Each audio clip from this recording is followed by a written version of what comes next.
দিলীপ ট্রফিতে ৮০ বলে ২৩, লাল বলে ক্রিকেটে ফিরতে মরিয়া বুঝিয়ে দিলেন KL রাহুল।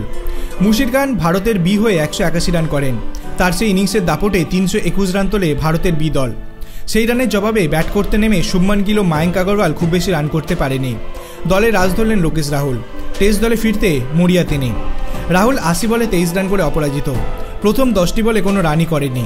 ধীরে ধীরে ইনিংস গলেন, ৩টি ৪ মারেন। ভারতীয় টেস্ট দলে আর সুযোগ পাচ্ছেন না রাহুল। চোটের কারণে ছিটকে গিয়েছেন দল থেকে, আর ফেরার সুযোগ পাননি। এবারে দিলীপ ট্রফি তার কাছে সেই সুযোগ এনে দিয়েছে। দলে ফিরতে হলে দিলীপে রান করতেই হবে তাকে। সেই চেষ্টাতেই রয়েছে রাহুল।